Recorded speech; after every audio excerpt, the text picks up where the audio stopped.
प्रधानमंत्री नरेंद्र मोदी ने यूपी के लोगों को आज पूर्वांचल एक्सप्रेसवे का उद्घाटन कर तोहफा दिया। 341 किलोमीटर लंबा एक्सप्रेसवे पूर्वी और पश्चिमी यूपी को जोड़ेगा। साथ ही ये एक्सप्रेसवे यूपी के 9 जिलों लखनऊ, बाराबंकी, अमेठी, अयोध्या, सुल्तानपुर, अंबेडकर नगर, आजमगढ़, मऊ और गाजीपुर से होकर निकलेगा। इसे बनाने में 22,497 करोड़ रुपए का खर्चा आया, जिसको प्रधानमंत्री मोदी ने जुलाई 2018 में आजमगढ़ से इसकी आधारशिला रखी थी और 3 साल में इसे पूरा कर लिया गया। भारतीय टीम के ऑलराउंडर हार्दिक पांड्या ने मुंबई एयरपोर्ट पर घड़ी जब्त किए जाने को लेकर दी सफाई। मंगलवार सुबह हार्दिक पांड्या द्वारा ट्वीट कर बताया गया कि 15 नवंबर की सुबह जब मैं दुबई से वापस आ रहा था, तब मैं अपना बैग लेने के बाद खुद ही मुंबई एयरपोर्ट के कस्टम काउंटर पर गया और वहां से लाई गई सभी आइटम को दिया। सोशल मीडिया पर गलत तरह से चीजों को फैलाया जा रहा है। साथ ही उन्होंने साफ किया कि घड़ी की कीमत 5 करोड़ रुपए नहीं है, जैसा दावा सोशल मीडिया पर किया जा रहा है, बल्कि 1.5 करोड़ रुपए है। भारतीय टेस्ट और वनडे क्रिकेट टीम के कप्तान विराट कोहली एक बार फिर वन-एट कॉम्यून रेस्टोरेंट को लेकर सुर्खियों में है। कोहली की रेस्टोरेंट चेन वन-एट कॉम्यून को लेकर एक ग्रुप ने दावा किया है कि होटल में समलैंगिकों को एंट्री नहीं दी जा रही है। इसको लेकर सोशल मीडिया पर काफी विवाद हुआ, जिसके बाद वन-एट कॉम्यून ने अपनी सफाई में कहा है, हम सभी लोगों का बिना किसी भेदभाव के स्वागत और सम्मान करते हैं। जैसा कि हमारा नाम है, हम सभी समुदाय की सेवा में हमेशा आगे हैं। इंडस्ट्री के चलन और सरकारी नियमों के अनुरूप हमारे यहाँ पर स्टैग एंट्री पर रोक है। इसका मतलब ये नहीं है कि हम किसी भी समुदाय के खिलाफ हैं।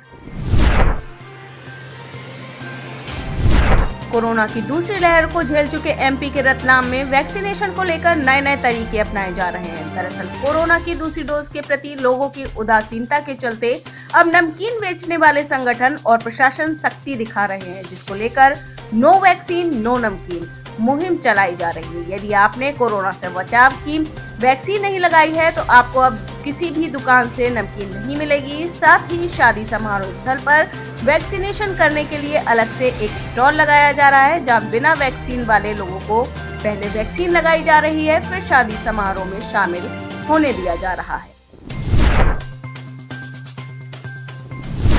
कासगंज में पुलिस हिरासत में हुई अल्ताफ की संदिग्ध मौत के मामले में एक बड़ा अपडेट सामने आया। पुलिस ने अल्ताफ को जिस नाबालिग लड़की को भगाने के आरोप में हिरासत में लिया था, उस लड़की को सोमवार को कासगंज रेलवे स्टेशन से बरामद कर लिया गया और कोर्ट में उसका बयान दर्ज कर लिया गया है और उसे आज परिजनों को सौंप दिया जाएगा। राष्ट्रीय राजधानी दिल्ली में एयर पॉल्यूशन के चलते हालात बिगड़ते जा रहे हैं। इस महीने की शुरुआत से बिगड़नी शुरू हुई एयर क्वालिटी सही होने का नाम नहीं ले रही है। दिल्ली में मंगलवार सुबह का एयर क्वालिटी इंडेक्स भी बहुत खराब श्रेणी में दर्ज किया गया।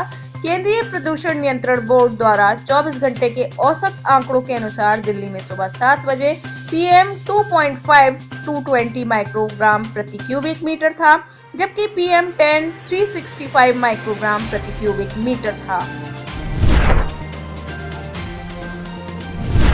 महाराष्ट्र की राजधानी मुंबई में कांजूर मार्ग ईस्ट में स्थित सैमसंग के एक सर्विस सेंटर में सोमवार देर रात अचानक लग गई आग। फिलहाल घटना में किसी के हताहत होने की खबर नहीं है। सैमसंग के इस सर्विस सेंटर के पास ही दूसरी कंपनियों के गोडाउन भी मौजूद है। फिलहाल आग क्यों लगी और लगने के बाद आग ने इतना विकराल रूप कैसे धारण कर लिया, इसके बारे में जानकारी नहीं मिल पाई है। राष्ट्रीय राजधानी दिल्ली में डेंगू के इस बार रिकॉर्ड तोड़ मामले दर्ज। सोमवार को जारी रिपोर्ट के अनुसार इस साल डेंगू के 5,277 मामले सामने आए हैं। एक सप्ताह में 2,569 डेंगू के मरीजों की पुष्टि हुई। वर्ष 2020 में कुल 1,072 मामले दर्ज किए गए। वहीं 2019 में 2,036, 2018 में 2,798, 2017 में 4,726 और 2016 में 4,431 मामलों की पुष्टि हुई थी। वहीं नगर निगम की सोमवार को जारी एक रिपोर्ट के अनुसार नवंबर महीने की 13 तारीख तक ही 3,740 डेंगू के मामले सामने आए, तो वहीं इस वर्ष डेंगू से अब तक 9 लोगों की मौत हुई है।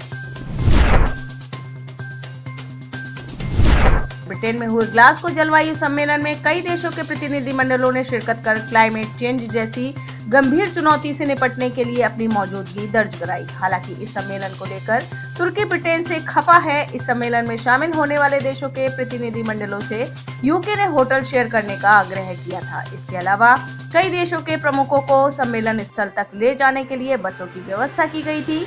यूके, अमेरिका और भारत के प्रतिनिधिमंडल के सदस्यों को उन होटलों में रहने की अनुमति दी गई थी जिसे उन्होंने अपने लिए बुक किया था, जिसको लेकर तुर्की के राष्ट्रपति ने सवाल उठाया कि आखिर भारत के लिए अलग इंतजाम क्यों किए गए।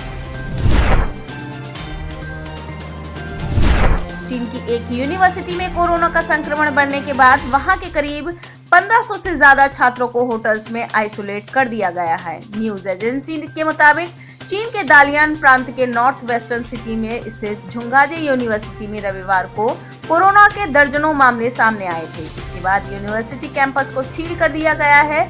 साथ ही छात्रों को निगरानी के लिए होटल में भेज दिया गया है। चीन ने वहां के एक ट्रैवल ब्लॉगर को 7 महीने की सजा सुनाई। ट्रैवल ब्लॉगर ने चीन के शहीद जवानों के लिए बनी समाधि के पास कुछ तस्वीरें खिंचवाई थी। ट्रैवल ब्लॉगर पर जवानों के सम्मान को ठेस पहुंचाने का आरोप लगा है। उत्तर पश्चिमी चीन के झिंजियांग उइगर क्षेत्र के पिशान काउंटी के स्थानीय कोर्ट ने यह सजा सुनाई है। ये भी आदेश दिया है कि 10 दिनों के अंदर ट्रैवल ब्लॉगर सार्वजनिक रूप से माफी भी मांगे। सऊदी अरब में ब्रिटिश कॉन्सुल जनरल ने इस्लाम स्वीकार कर सोशल मीडिया पर इस बात का खुलासा किया है। उन्होंने अपना नाम बदलकर सैफ अशर रख लिया है। मदीना में मस्जिद अल नवावी में मौजूद सैफ की एक तस्वीर सोशल मीडिया पर काफी वायरल हो रही है। सैफ ने इस संबंध में ट्विटर पर एक ट्वीट भी किया है। उन्होंने अपने इस ट्वीट में लिखा है कि मैं अपने पसंदीदा शहर मदीना लौटकर बेहद खुश हुई और मैं यहाँ आकर अपना पैगंबर की मस्जिद में फज्र की नमाज अदा कर बेहद खुशी महसूस कर रहा हूँ। आप इस खबर के बारे में क्या सोचते हैं, हमें कमेंट सेक्शन में बताएं। साथ ही ब्रह्मास्त्र न्यूज को सब्सक्राइब और शेयर भी जरूर करें।